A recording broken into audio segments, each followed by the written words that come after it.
abbiamo proseguito imperterriti, pensando di rimanere sempre sani in un mondo malato.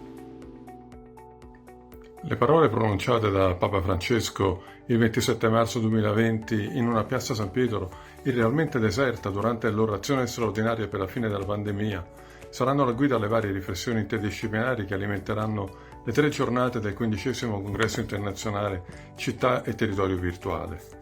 La storia recente, le sfide contemporanee e le crisi internazionali sono l'occasione per riflettere su come gestire, conservare e sviluppare quei sistemi complessi che sono la città e il territorio in un futuro prossimo, drammaticamente segnato da alcune gravi crisi internazionali, e costruire strategie finalmente antifragili. Nato da una intuizione di Josep Roca Cladera, allora direttore del Centro de Política de su Elaboración della Università Politecnica della Catalunya di Barcellona, con l'edizione numero 15, il Congresso Città e Territorio Virtuale ritorna a Roma dopo 12 anni, dal 10 al 12 settembre 2025, per tracciare un percorso rinnovato e interdisciplinare nella ricerca, nella comunicazione e nella didattica, nella direzione di un rinascimento della città, richiamando così quanto sostenuto da Marcello Vittorini fin dal 1988 e più recentemente da Matteo Hardy, che aprirà il nostro congresso. La coincidenza con il Giubileo 2025 sarà anche l'occasione per confrontarsi sugli effetti e impatti dei grandi eventi su città e territori, con un'attenzione speciale ai risvolti socio-economici e a quelli climatico-ambientali e al reale incremento della competitività a livello internazionale. Il congresso, che sarà ospitato dalla Facoltà di Architettura della Sapienza, ed è frutto della stretta collaborazione con l'Università Roma Tor Vergata e l'Università Roma 3, si articolerà in 3 giornate tematiche, equilibri, scenari e forze, con 3 lectio magistralis che vedranno alternarsi Matteo Hardy, Alessandra Vittorini e Arnaldo Bibo Cecchini, 12 sessioni parallele e 4 sessioni speciali, che saranno occasione per intercambiare esperienze e conoscenze all'interno e soprattutto all'esterno dell'ambito accademico. Aprono le iniziative del congresso 3 webinar, il 27 febbraio, il 13 e il 27 marzo 2025, che saranno rispettivamente curati da Lorenzo Gimenez della Università Mackenzie di San Paolo del Brasile, Hilda Remoy della TU Delft e Blanca Reyano Ramos della Università Politecnica della Catalogna, e verteranno su 3 dei temi chiave su cui si concentrerà il dibattito del congresso: le prospettive sociali strategiche e pratiche sulla rigenerazione urbana nelle città in transizione, il real estate e il riuso del patrimonio, i rischi naturali e le città resilienti.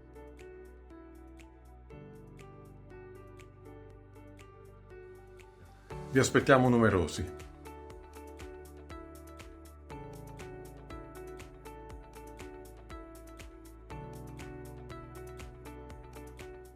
The webinar of today is focused on real estate and heritage reuse, and we have the pleasure to have with us as speaker and organizer of the webinar, Hilda Remoy. Hilda Remoy is Professor of Real Estate Management and Head of the Section of Real Estate Management at the TU Delft, so Technical University of Delft.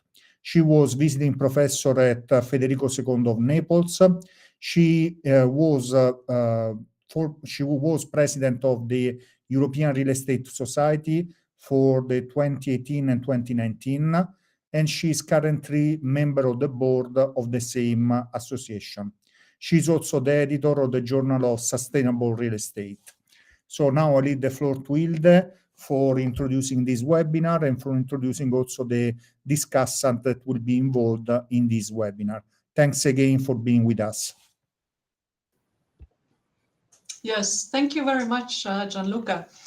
And welcome to this webinar again. So I will start my presentation soon, but before that, I would like to introduce to you the discussants of today as well. So next to Gianluca Matarocci, that would be Erwin Herkens, my colleague from TU Delft, and Maria Cereta from Federico II in Naples. I will start sharing my screen. Welcome everyone again. So the topic of today is real estate and heritage reuse. And I already introduced The discussants of today, Maria Cereta, Erwin Herkens, and Gianluca Matarocci. Next one, please. So the topic of this presentation is adaptive reuse, something about the value of reuse and about decision support frameworks. Next one. But first, this slide showing what's going on in the built environment today, because we like to say that adaptive reuse or reuse of buildings is important, but still when it comes to reusing existing buildings, what very often happens is this. So a lot of the buildings that are past their useful age, they are demolished and go to landfill. Next one. Whereas actually the dynamics of the stock is very low. So less than 1% of the total real estate stock is added every year. So that means that we need more focus on the existing building stock. Next one. Adaptive reuse, as we call it, is one of the solutions that can help us to better use the existing building stock. And these are just some few examples of adaptive reuse projects in the Netherlands showing reuse of different types of buildings, from monuments on the left hand of this slide to more typical modern office buildings on the right. But these are all buildings that have been adapted for a different use. Next one. And adaptive reuse we define as any intervention to adjust, reuse, upgrade, or transform a building to suit new conditions or requirements of current or new use. Next to this one, we are also focusing on circular adaptive reuse, which means next to the adaptive reuse that we are reusing building material in situ, so on the location, in other buildings, or applying used material to the existing building. Next one. Working with adaptive reuse, so reusing the existing building stocks, we focus on a series of values. So values that can be discovered in the existing building stock and in adaptive reuse projects are social value, financial value, and environmental values. I will go into these one by one by showing some case studies, and first going to social value. And the case studies that we did were based in Rotterdam in the Netherlands. And we looked at 4 cases in the city center, understanding social value in this case by indicators that relate to vibrancy and liveliness of the city. So looking at these cases, again, we were looking at topics like building block size and density, street patterns, age of the buildings, people density and diversity, economic function, third place events. And we used data from different sources, from the land registry, social media, but also our Central Bureau of Statistics, in order to define how the reuse of these buildings have been influencing the vibrancy and liveliness of different neighborhoods. Next one. So what we did was to look at the vibrancy scores of these buildings, and the reuse cases were all industrial heritage buildings that were adapted into creative hubs. They were working with a mix of use, with functions relating to each other, but also relating to the neighborhood. And what you see in the map shows the liveliness of the city. And where we have the dark red points, it shows that there is a lot of activity. And when it gets lighter, there is less activity. Go to the next one. So with vibrancy as a societal value indicator, what we look at is to how it relates to economy by attracting visitors, attracting and keeping economic activity, and also this relation with social cohesion, reduced social isolation, safety, and stronger communities. Next one. And just to show one of the buildings that we were looking at, this building is called Ski Block in Rotterdam. Next one. And it was a building that was, it's in the city center, but it was empty from the 1990s and until 2002, when it was squatted by some architecture companies.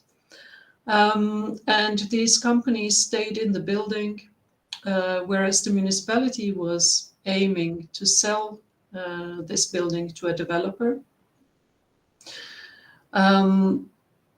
The sale did not go through because of the financial crisis of 2008. It was still empty in 2009, and it was then decided that this building would be rented out to the squatters for a rent of 11 euros per year for the total building. The architecture companies located in the building then did different initiatives, developing a bridge called the Luchtsingel, Ear-Singel, that was connecting the building to the city, developing a creative hub with co-creation in the project, and developing also different events for the public, but also some culinary facilities.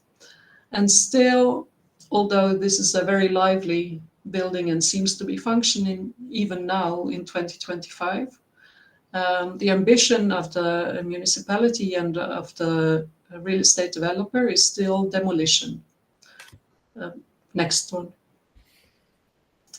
So I showed this one as one example from this study. And what we did next was to look at how did these kind of reuse influence the vibrancy of the neighborhood.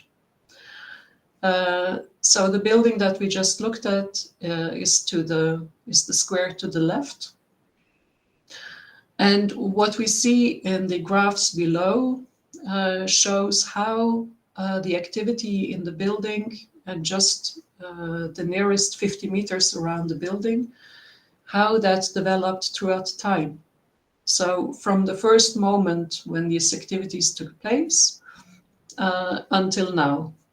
So we see there the graph showing this very increase of activity. And this increase of activity is visible in all the 4 cases. Whereas if we look at the lower lines of these graphics, we see that for some of the cases, there is also quite an increase.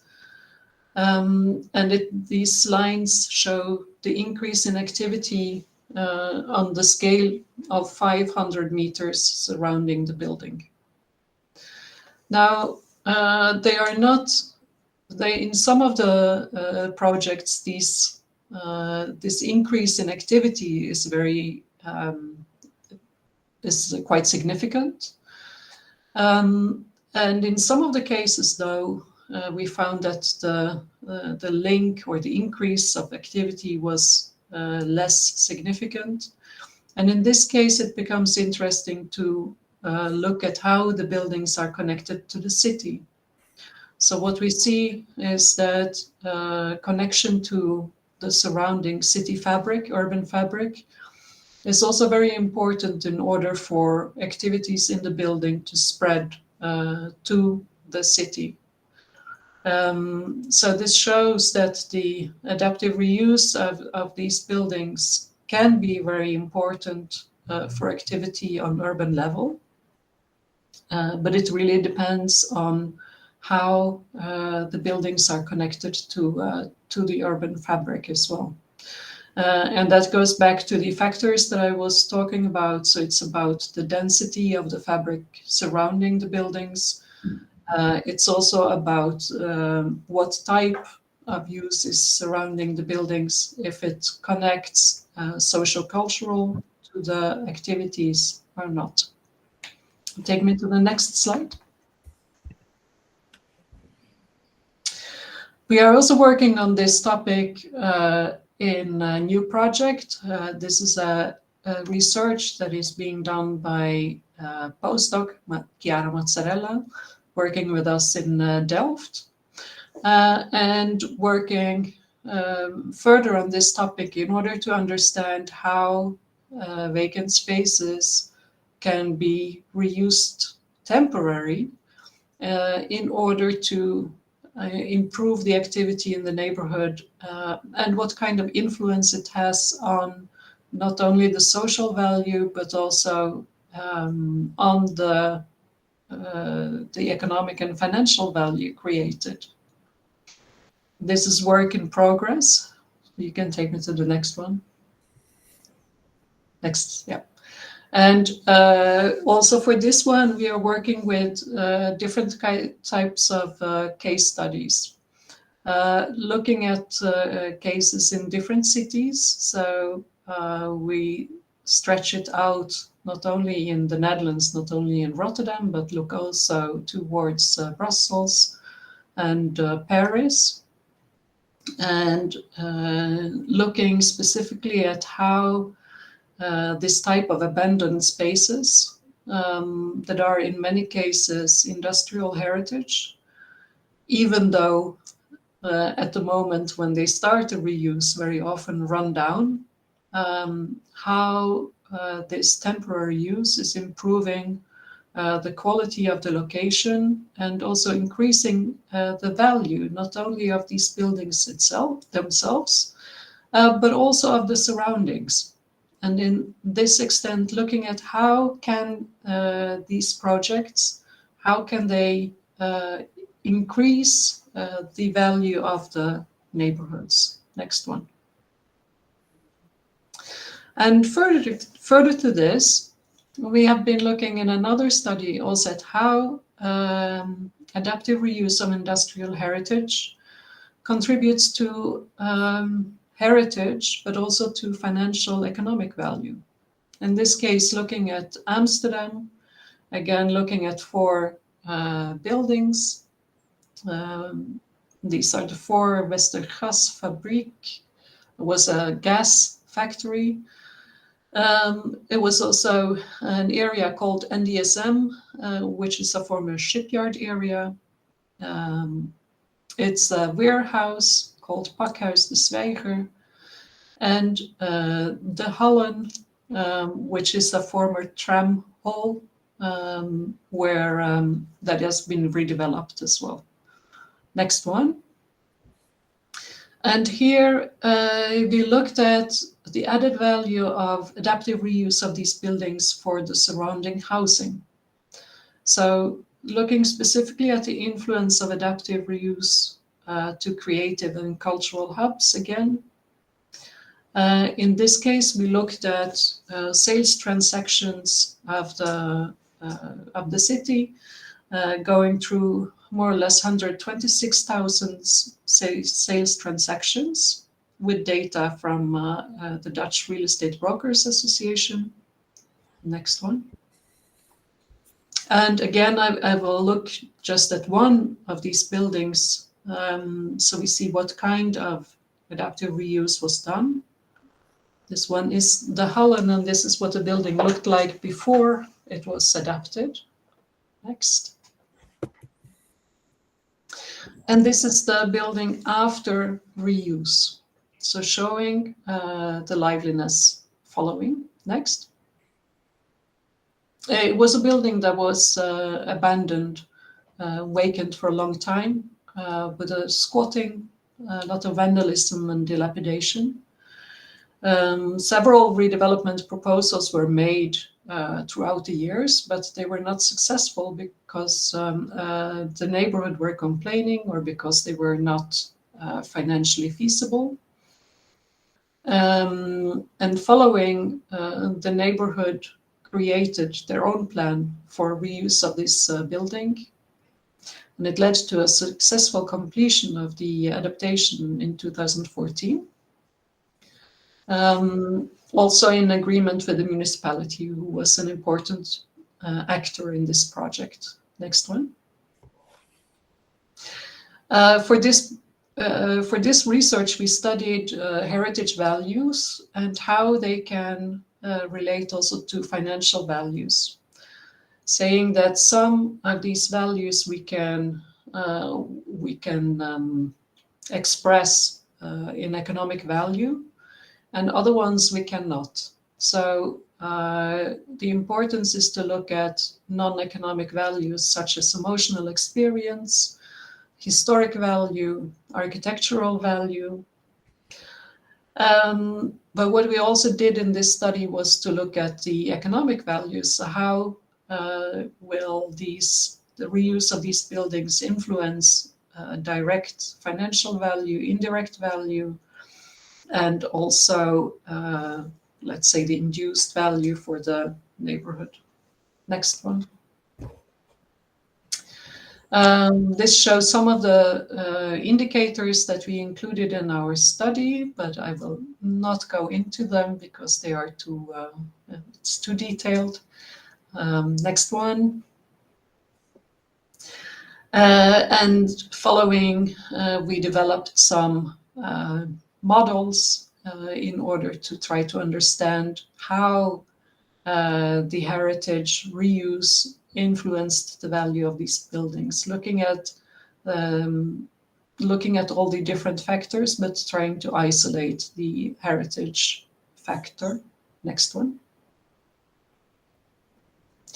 And what we found in this case was that the reuse of this industrial heritage did have quite an influence on the added financial value of the housing nearby. So we found an increased value of housing in the surroundings. We also found an increased neighborhood attractiveness and increased economic activity and development in the area. And this was quite significant. In two of the cases, we found increasing housing values of 8% and even almost 10%.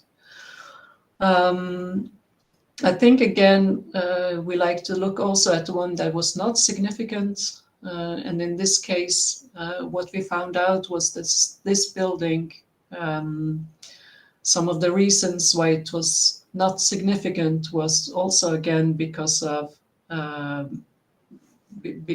borders, urban borders, and because of a lot of the housing in the neighborhood being built only after the adaptation of the buildings. So we didn't have sufficient buildings that had a before and after conversion to study. Next one.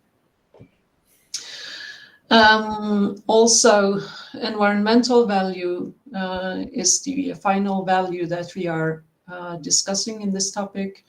And because we are looking at the reuse of existing buildings, we are looking at their environmental value as represented by material use. And this is where we also study circularity and the circular reuse of buildings, applying the framework that is called 10R, known to some of you, I hope. And this, in this framework, we say that the reuse of a big part of the building is the most sustainable way to deal with it when it comes to the reuse of material. So we basically say that you start with refuse. That would be the most sustainable way of addressing a building, because there we say keep as much as possible do not demolish what does not need to be demolished, and so on. And with this 10R ladder, it goes from this, let's say, highest level of reuse until recycle, reuse of resources, recycle what's of low value, and recover by energy recovering what cannot be reused. Next one. Just one example of a building that was reused and where the focus was very much on this circularity. And this is a newer building, but the focus here was really to reuse big parts of the building and of the existing materials. And then when changes were made to increase also the energy efficiency, and in this sense also increase the sustainability of the building. Next one. From all these indicators on different values, we have been working to develop a decision support model. And here what we say is that we start with the building to be assessed, whether it's heritage building or if it's a more modern, less special building. Then we look at the current state of the building. Is it vacant, abandoned? Is it underused? Or do we have an idea that maybe the current users will leave the building? Then we look at the possible interventions. And in the possible interventions, looking at how we can reuse as much of the building as possible. And in case it's a heritage intervention, saying that we should always reuse the existing buildings by maintaining, adapting, or renovating. And with that, we come to some options for reuse, where we work from a renewed vision on the highest and best use approach. So in this highest and best use approach, selecting an alternative that has the highest value, either societal value, financial value, or environmental value, or a combination of the three, depending also on who are the stakeholders who will be working with this adaptation and what's the importance for the organization. Next one. So with this one, lessons from these studies.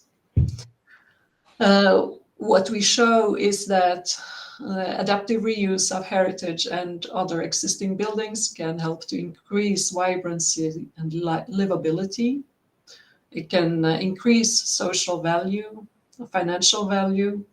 It can help preserve heritage through use. We contribute to better maintenance and less decay.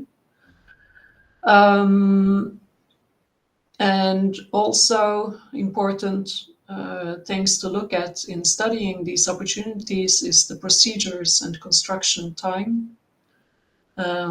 Lower costs and quick response will help to lower the costs as well, and also increase income.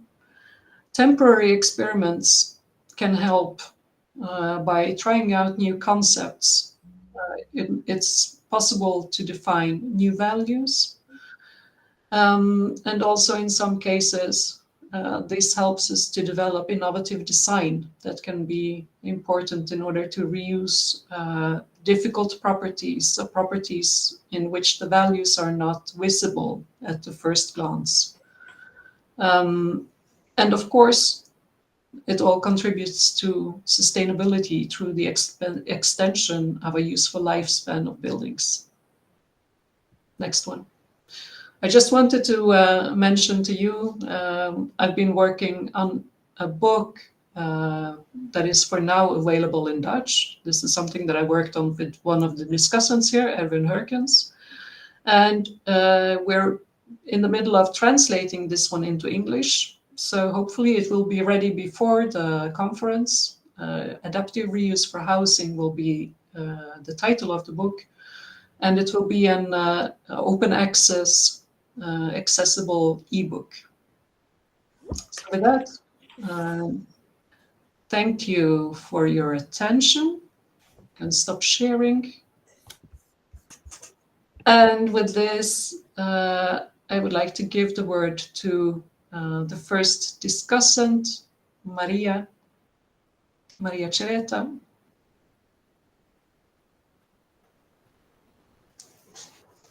Thank you so much, Hilde, and also thank you to all the organizers for this very interesting webinar. I try to share my screen.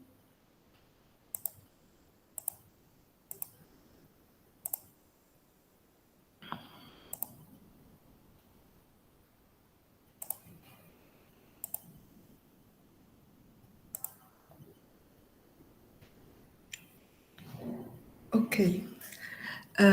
Starting from the reflection of Professor Hilde Lemoy about adaptive reuse and use of our existing heritage, the perspective of reflection of my presentation is related to the temporary uses, but also the opportunity of consider the transformative values, especially for urban innovation at different scale and level. I start with some reflection about the relationship between time, temporary uses and reuses, and also values. Then I show you an experience, the practices that we contribute to build in the south of Italy, in the city of Salerno, for the reuse and adaptive reuse of the church of the Morticelli, that is now a community hub for the city of Salerno, and then some conclusion that perhaps could be useful for a vision and a perspective to share together. The relationship between time, temporary uses, adaptive uses, and also reuses is particularly linked to the concept of values, considering not only the economic dimension of value, but also the multidimensional opportunity that the concept of value could be introduced. Especially considering that the city is a sort of test bed for temporary uses and reuses, because it's the opportunity to reflect on in which way it's possible to ensure inclusiveness and social cohesion, but also improving the condition of livability and justice, and also considering the opportunity to define a crucial role in transformative change towards sustainability, and especially human sustainability.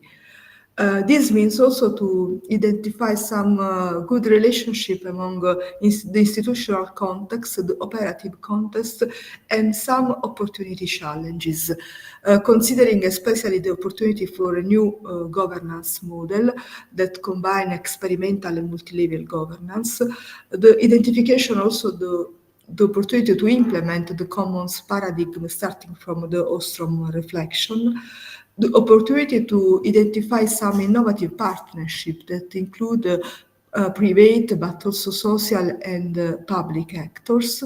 The opportunity also to introduce some new economies. The circular economy is an example, but also the economy of culture, the economy of solidarity, the economy that works on a different leverage, able to activate some mutual support in the regeneration of the urban context. And also the opportunity to reflect on decision-making processes that could be transparent and also open to innovation, but also open to the pluralities. This means also to define some interaction among the public performance, market and society, political choices and government, considering also the need to define the opportunity of synergistic and cooperative alliance able to co-product new opportunities for the transformation and regeneration of the different buildings and space of the city.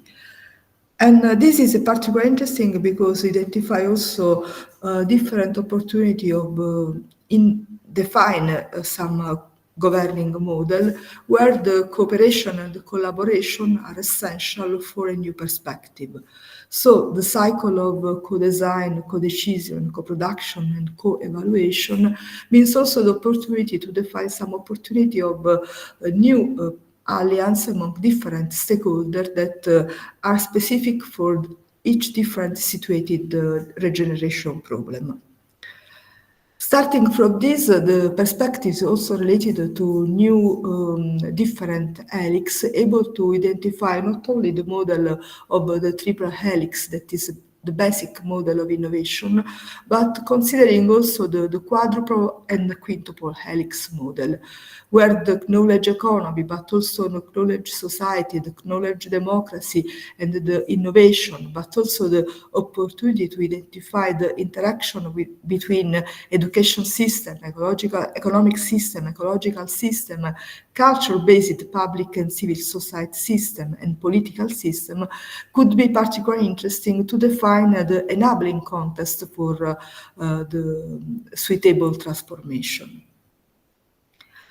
Starting from this, consider temporary use and reuse is the base for the definition of some complex values, where use values, economic values, cultural values, social values, and ecological values and intrinsic values could be the context of relationship among the temporary communities and the specific situated local decision context.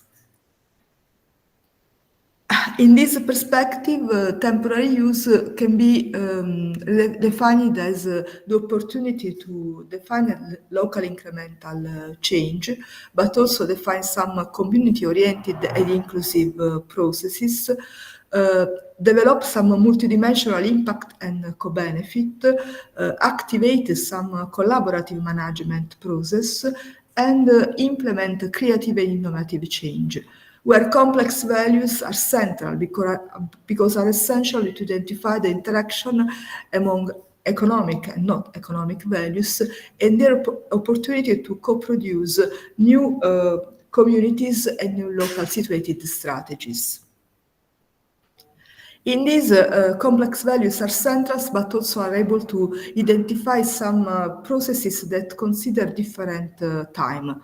We can identify the opportunity to interact among process time long term, but also action with a time short term, and project that identify perspective that is a time medium term.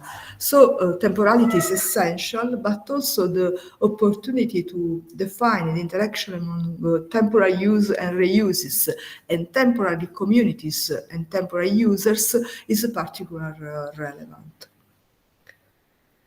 Starting from this premise, the experience that I introduced to you is related to identify how a practice that is based on temporary uses for the regeneration of an ancient church could be an example of activation of new strategies and implementation of complex values in practices.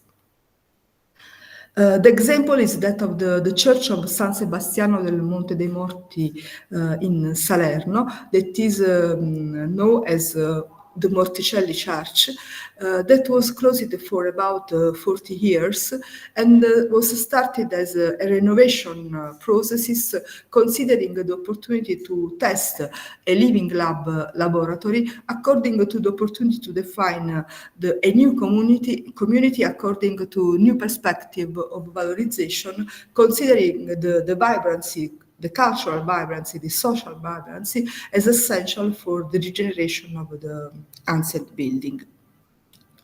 This means also that the methodology of urban living lab was re-elaborated considering four main different phases. That was with a phase of start that then was supported by a phase of co-exploration, a third phase of co-design, and the last phase of co-evaluation.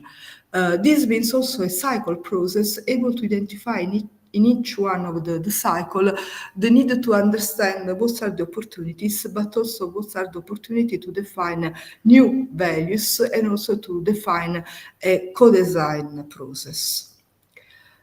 In this process, the co-evaluation was particularly relevant because it was a way to identify the different phases, considering the specific tools and also the specific opportunity to implement them in cooperation with the different stakeholders that express the local communities. Especially according to a perspective in which culture and art are essential, are defined for the identification of specific context, the different activities were implemented considering also the engagement of different level of communities. And so we see that we started in a context where the church was also in a bad condition, considering the restoration of his outside and inside, and now in which the church is a community hub.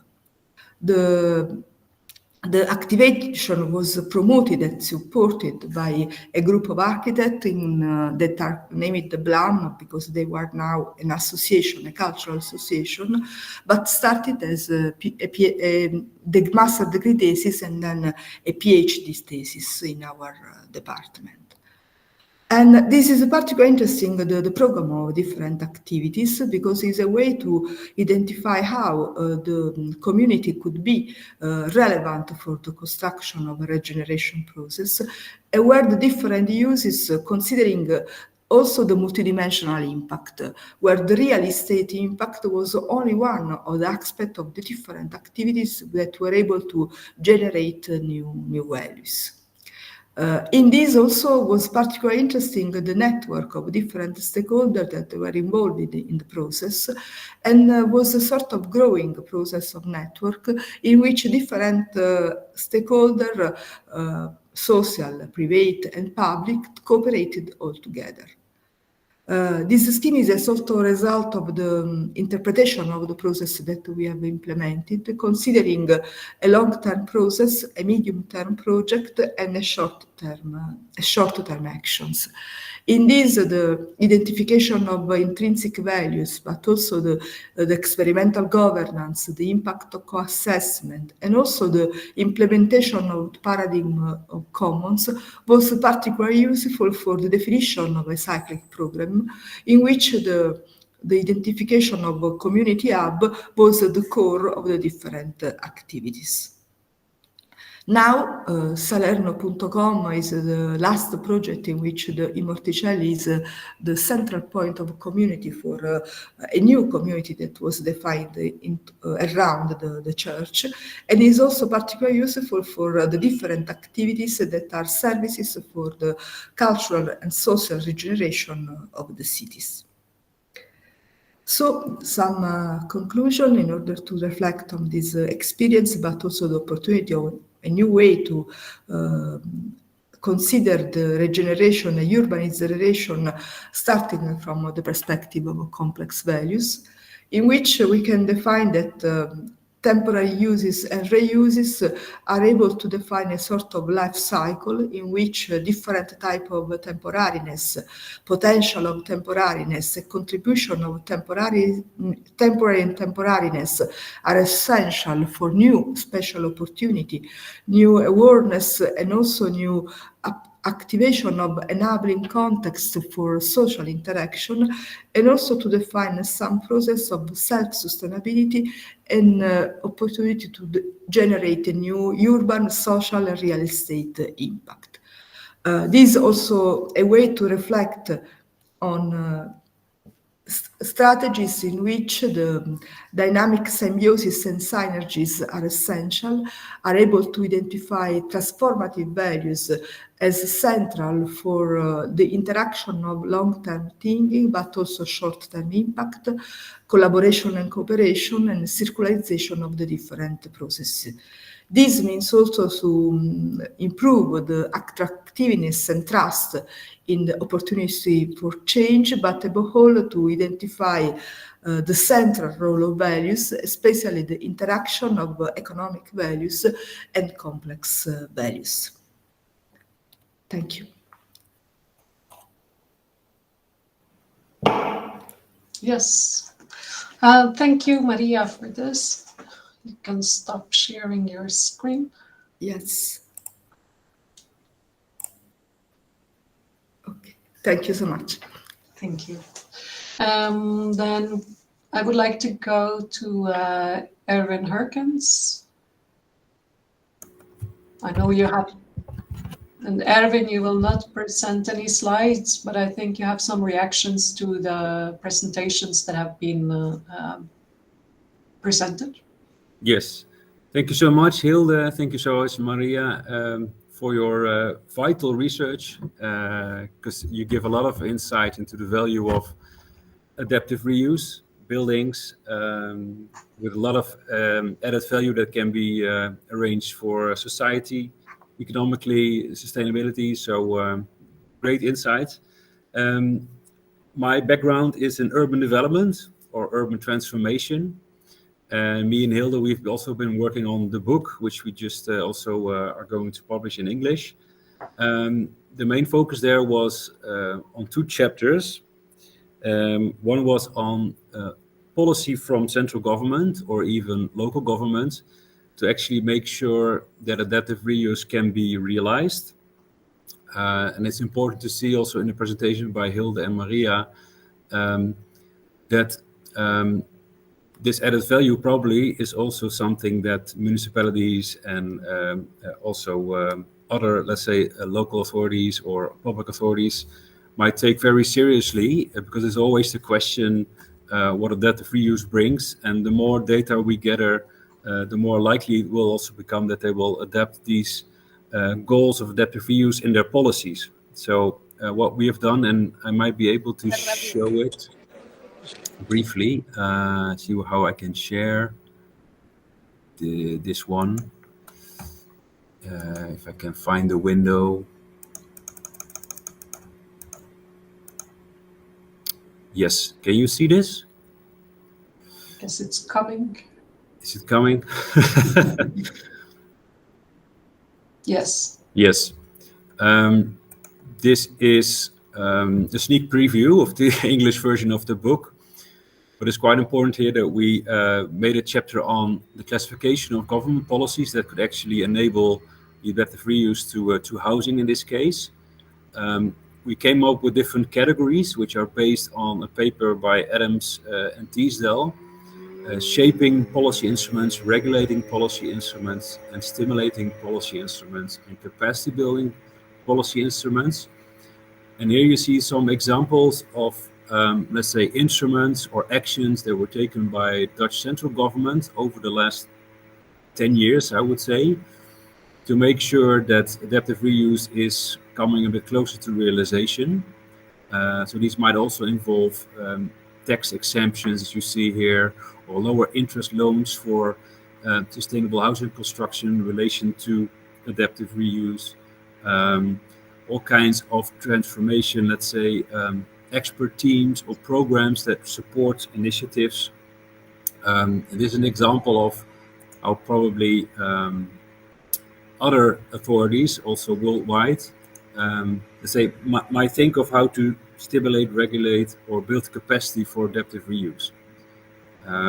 We also found in this particular research that shaping, which means guidance on a policy level more broader, was kind of absent in the Netherlands. So there were a lot of maybe ad hoc, politically related instruments that were very well intended and that have been in use, were introduced without an overall umbrella of what this would do in coherence. So more of a process as we go. But still, there's a lot of progress as we had identified in this manner. Maybe another point, which is the final point I would like to make, is on the collaborative part, which also Maria indicated. She's shown that it is quite multidisciplinary, it's quite multidimensional. There are a lot of actors involved, so it's not so easy to actually make this happen, to make adaptive reuse reality. And especially on an urban area scale, you would see it becomes even more important to collaborate, because there might also be added value for other actors or stakeholders involved. If, let's say, one building owner or a developer would want to make that particular real estate adapted to other functions. So what we also found in the Netherlands is that on an area scale, you see that there are, let's say, area organizations which contain both public authorities, existing real estate owners, maybe new real estate investors, real estate developers, users, social entrepreneurs. So a lot of different actors actually that are operating within that area, that collaborate on, let's say, the program they want to actually establish in that area in terms of adaptive reuse, the density, place-making initiatives, all sorts of aspects, right? So they collaborate on a vision on area scale to make adaptive reuse of buildings part of a bigger adaptive reuse of the area site. And there's no, let's say, one-size-fits-all solution for that. But we're investigating how this could be, let's say, a matured collaboration model for actors involved to actually make steps and to align interests, right? And also the social, economic, and environmental interests. So I'm happy to see that actually you both touch upon this, also already on the building level, but that you broaden it up also to urban areas, which I also think is vital. That's my brief reaction. Yeah. Sorry for not having a presentation, but we can further discuss this. Fine. Thank you, Erwin. Gianluca, may I give the word to you? Yes, thank you. So I have only a couple of slides, no more, that I want to share with you, related to the economic issues that you were discussing during the presentation. So when you were discussing about the reuse, one of the topics that you pointed out was related, what is the effect on the price of the houses or the price of the building? What is the impact on the community and what is the impact on the real estate?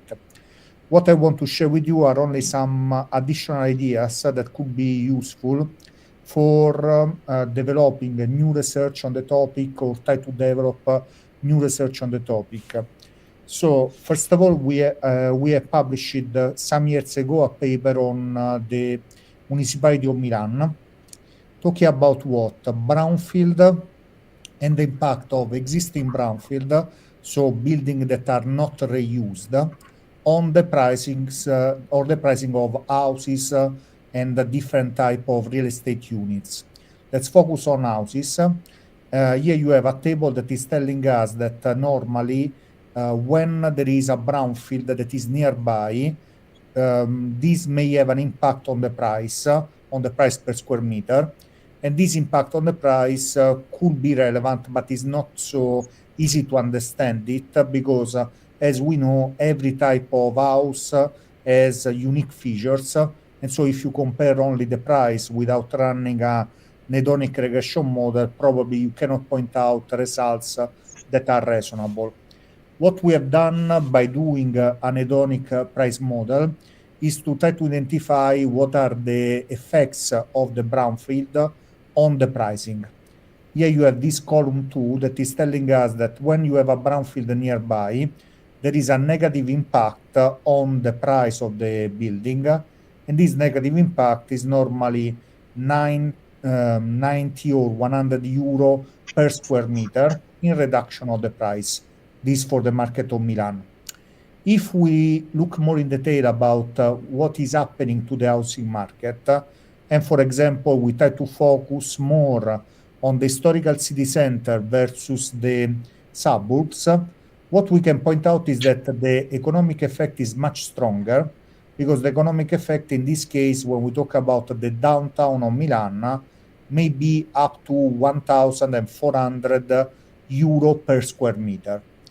What else is important is that it's not only relevant to where is the building, so if it's in the city center or if it's in the suburbs, but also what is the trend in the real estate market in that year or in that period that you are analyzing. Because normally when you have a market that is in a bubble, so when you have a market that is growing significantly, this will have a stronger impact on the existence of the brownfield will have the house. So when there is a bubble, that's something that will matter. These are only two examples of way to analyze the impact of the brownfield on the housing. What else can be done and what can be discussed also during the conference is try to analyze better what are the main drivers that may have an effect on the reuse and the advantages of the reusing for the price of the houses. Last topic that I want to discuss with you is related to what? Is related to what is happening to the market after we do the reuse. So after we implement a strategy to transform a brownfield into an asset that can be used. Here we have done a research some years ago, a couple of years ago, on the US market in Connecticut, try to understand, first of all, what are the projects, the reuse projects that are financed. And we found that normally this reuse project may be financed, especially if there is a support from the government or from the municipality. As you can imagine, the support will go mainly to the areas in which the average income is lower, will go mainly to the areas in which the population is higher, and will go to the areas in which there are other problems that can be solved after the recovery of the building. So crime rate is higher, this is a target area for doing this type of investment, this type of financing for the investment. What is important is what happens after we do the refurbishing, after we create an asset that is requested by the market, so can be used, can create a positive effect for the community and so on. Here you have two proxies that we have analyzed during the research about Connecticut. The first proxy is related to the percentage of sales, so if the market is liquid or not. And we have found that normally after the refinancing, we don't experience a huge growth in the volume of sales, and on average we have a decrease in the volume of sales.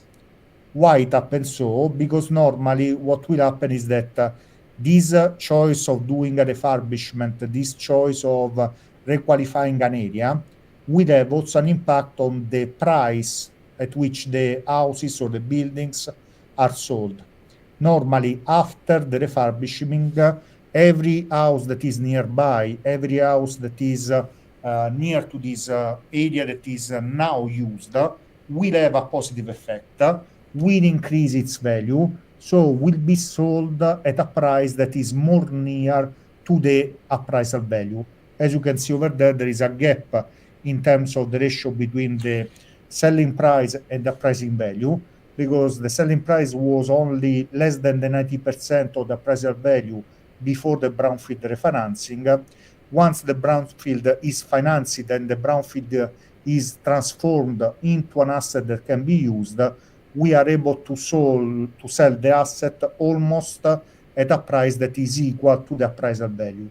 So what is happening is that we will have an impact on the market, we will have an impact on the people that are living nearby, but this has also an economic effect, that is an increase in the value of the houses, that may in sometimes also create a problem, a social problem, related to who can live in the area, if the area will become too exclusive, and so no longer an area that can be accessible for everyone, or if the increase in the value is still a reasonable value, like it was in Connecticut, because the value that we have was almost near to the appraisal value, so no bubble, no problem of having an extreme increase in the prices.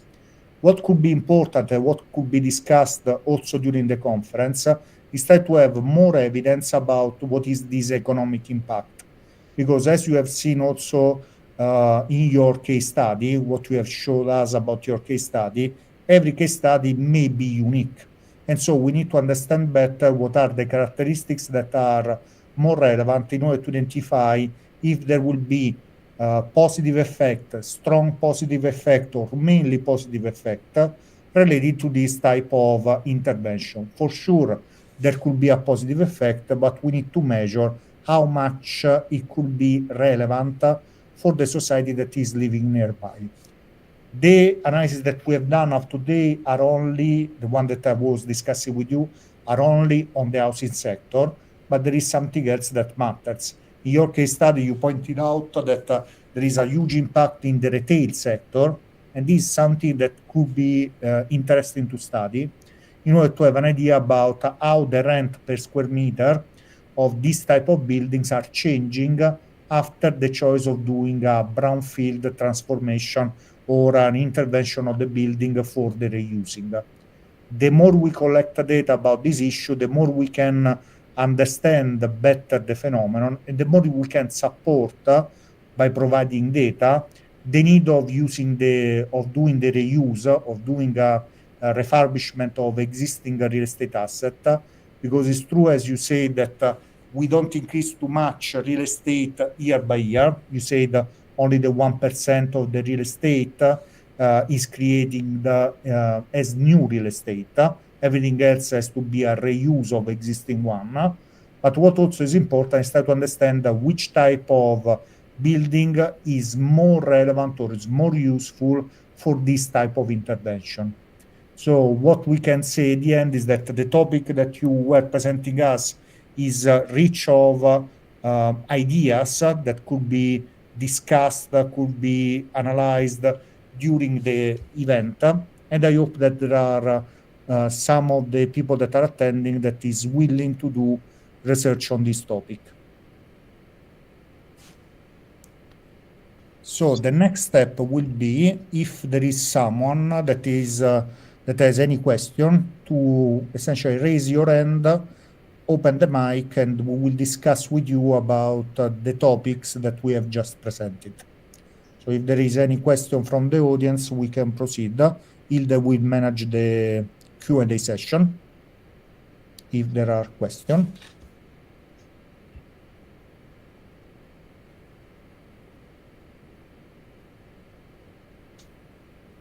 I will give you some time to react, and in the meantime, thank you as well, Gianluca, for pointing out these topics.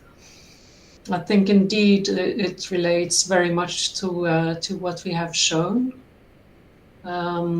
So the issues at hand, although this reuse and creation of new functions within the existing fabric, within existing brownfields or industrial heritage, they lead to increase in societal and also in financial value, but that they indeed can be problematic as well because of gentrification of the area and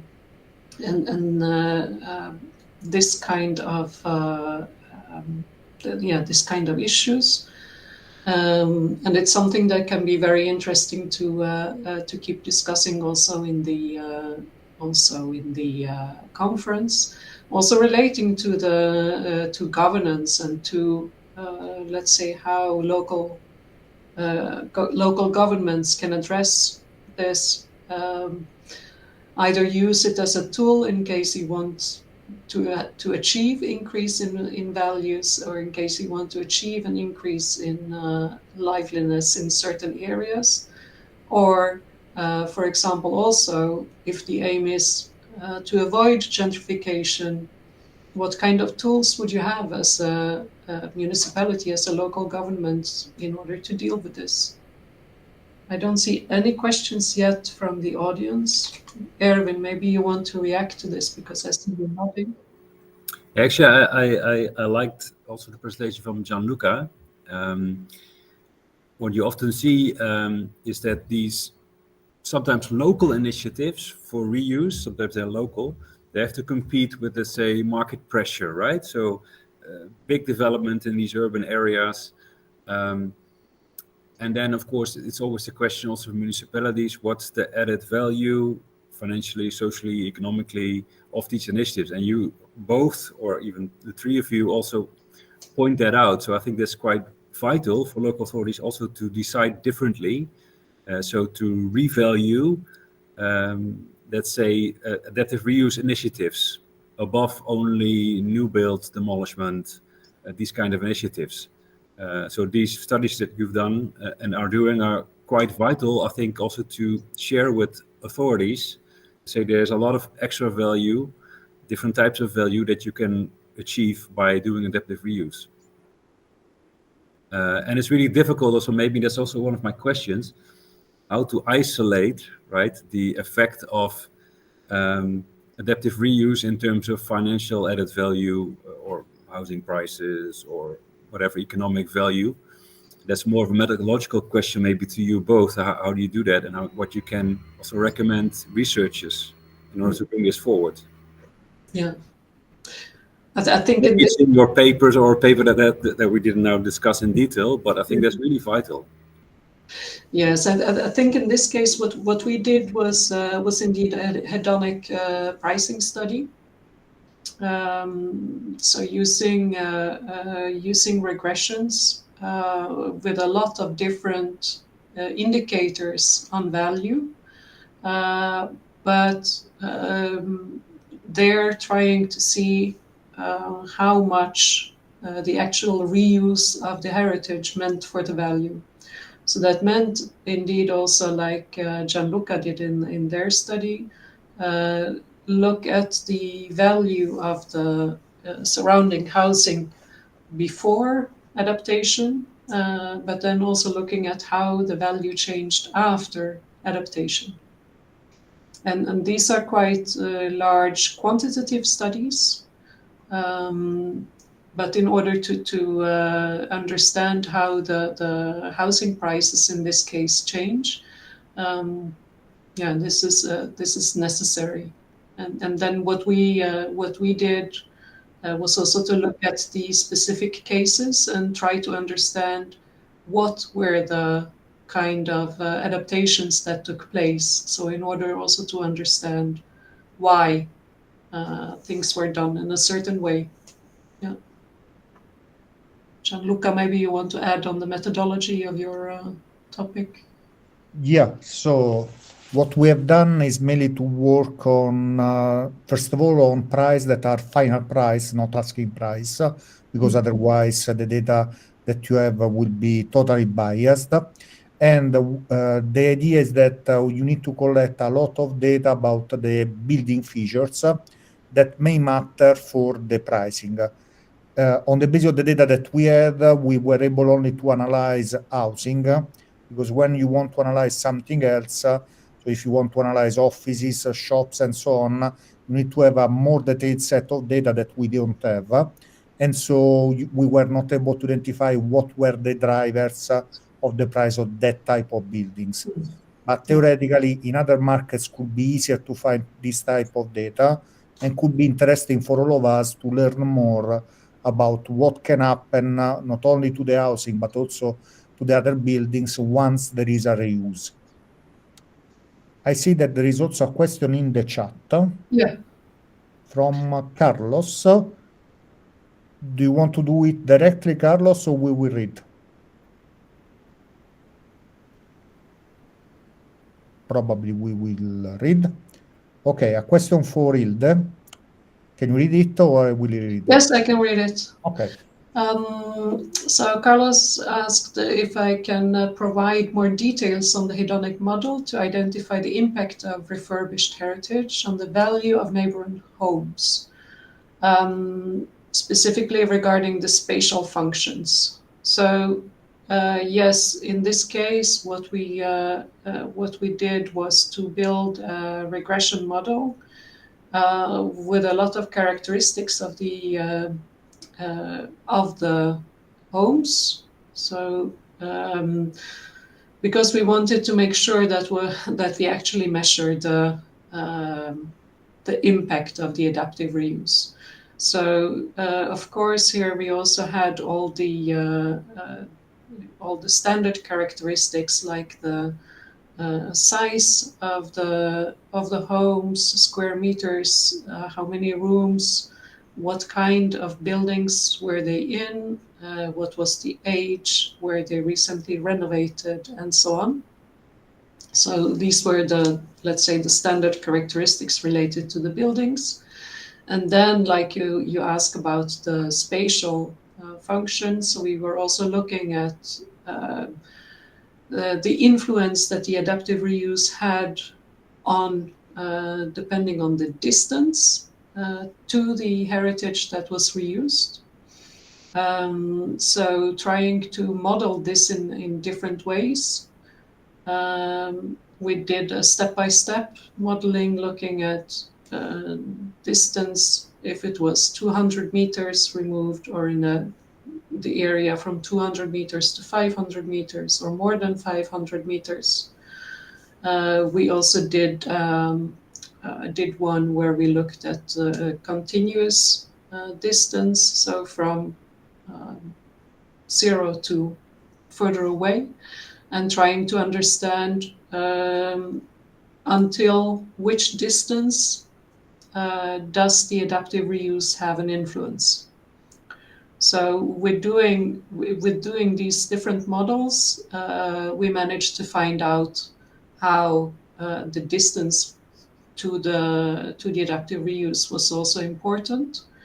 And there we found out that buildings or houses that are located very near to the adaptive reuse, they showed actually not so much of an effect. It was more, the increased effect was bigger when it was from 200 to 500 meters away from the buildings that were adapted. And this is where we tried to understand, of course, why. And what we found out here as well by looking at earlier studies that have been done on this topic, but also by doing some interviews in the neighborhood, we found out that if you are nearer to the adapted building than 200 meters, they would actually experience some kind of problems from noise, activities, too much parking, too many people coming to the area. Whereas if they were living 200 meters to 500 meters away, they would say, oh, but this is a beautiful new initiative, and it's something that generates a lot of activity, and it's seen as something that is very positive. So does this explain, Carlos? You have done the same. Carlos says they have done exactly the same to identify the influence of high-rise in Santiago de Chile. This is a very interesting study as well. So Carlos, if you will join the conference, it would be really nice to discuss this further. Sure, yeah, great. Great, looking forward to discussing this. Okay, any other question from the audience?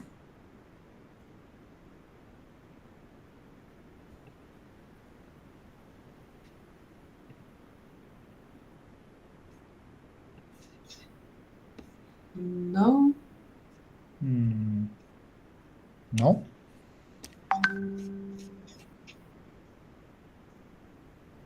Okay, we are almost on time. I have only one question for Maria about this project that you were discussing with us, the project about the church. So is it a unique experience in Italy, or there is something else that is similar, that is ongoing in different areas of Italy? Only in order to have an idea about if there are other benchmarks or other comparables that can be considered. Yes, thank you for your questions. There are some other experiences that are related to the cultural heritage that are transformed in other function totally different of the original function, and this, and also not only church, but also some other example of a cultural heritage that are transformed considering temporary uses and adaptive reuses. And this is a particularly interesting as example of opportunities to reflect on the new function, but also to the identification of cooperative and collaborative process where the community has a relevant role. Because this means also new activities, but also new processes able to generate different kind of values, in which the real estate market also has an essential role, because it's considered a sort of effect of regeneration processes that started in many cases without economic funds. And this is particularly interesting because in general, we consider that the transformation processes need to have economic fund at the starting point in order to generate economic impact. But in many of these cases that are considered culture-driven, is essential to reflect that intangible values could be able to generate economic values. Okay, so if there is no other question, I don't see. No, Okay. I don't see. So I can thank, first of all, Hilde for organizing this panel. It was really interesting to discuss about these topics. Your presentation about what you are doing in Netherlands, but also outside Netherlands, was really interesting. Thanks to Maria and Erwin for joining us for this event and sharing with us their point of view and their experience in the reuse. Before leaving, I want only to say something to the people that are attending now, because this was the second webinar organized for the conference. It's not the last one. We have another webinar that will take place on March the 27th. It will be online like this webinar. And the topic of the webinar that we will have in 2 weeks from now is climate and natural risk resilient cities, nature state of mind. So the idea will be to focus on a different topic, that is the topic of climate and natural risk. And the organizer is Blanca Rellano from UPC Catalunya. Don't miss this event. Join us for the last webinar of the conference, and we will hope to see all of you in Rome for the conference that we are organizing jointly with the University of Sapienza, the University of Roma Tre, and my university, that is the University of Roma Tor Vergata. Thanks again for the time that you spent with us. Thank you. Thank you all. You're welcome. Thank you. Thank you. Thank you.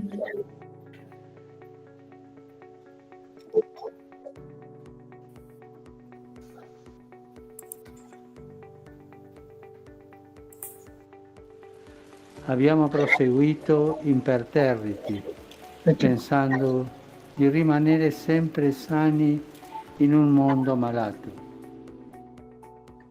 Le parole pronunciate da Papa Francesco il 27 marzo 2020 in una piazza San Pietro irrealmente deserta durante l'orazione straordinaria per la fine della pandemia saranno la guida alle varie riflessioni interdisciplinari che alimenteranno le 3 giornate del 15° Congresso internazionale Città e Territorio Virtuale. La storia recente, le sfide contemporanee e le crisi internazionali sono l'occasione per riflettere su come gestire, conservare e sviluppare quei sistemi complessi che sono la città e il territorio in un futuro prossimo, drammaticamente segnato da alcune gravi crisi internazionali, e costruire strategie finalmente antifragili. Nato da una intuizione di Josep Roca Cladera, allora direttore del Centro de Política de su Elaboración della Università Politecnica della Catalunya di Barcellona, con l'edizione numero 15, il Congresso Città e Territorio Virtuale ritorna a Roma dopo 12 anni, dal 10 al 12 settembre 2025, per tracciare un percorso rinnovato e interdisciplinare nella ricerca, nella comunicazione e nella didattica, nella direzione di un rinascimento della città, richiamando così quanto sostenuto da Marcello Vittorini fin dal 1988 e più recentemente da Matteo Hardy, che aprirà il nostro congresso. La coincidenza con il Giubileo 2025 sarà anche l'occasione per confrontarsi sugli effetti e impatti dei grandi eventi su città e territori, con un'attenzione speciale ai risvolti socio-economici e a quelli climatico-ambientali e al reale incremento della competitività a livello internazionale. Il congresso, che sarà ospitato dalla Facoltà di Architettura della Sapienza ed è frutto della stretta collaborazione con l'Università Roma Tor Vergata e l'Università Roma 3, si articolerà in 3 giornate tematiche: equilibri, scenari e forze, con 3 lectio magistralis che vedranno alternarsi Matteo Hardy, Alessandra Vittorini e Arnaldo Bibo Cecchini, 12 sessioni parallele e 4 sessioni speciali, che saranno occasione per intercambiare esperienze e conoscenze all'interno e soprattutto all'esterno dell'ambito accademico. Aprono le iniziative del congresso 3 webinar, il 27 febbraio, il 13 e il 27 marzo 2025, che saranno rispettivamente curati da Lorenzo Gimenez della Università Mackenzie di San Paolo del Brasile, Hilda Remoy della TU Delft e Blanca Reyano Ramos dell'Università Politecnica della Catalogna, e verteranno su 3 dei temi chiave su cui si concentrerà il dibattito del congresso: le prospettive sociali strategiche e pratiche sulla rigenerazione urbana nelle città in transizione, il real estate e il riuso del patrimonio, i rischi naturali e le città resilienti.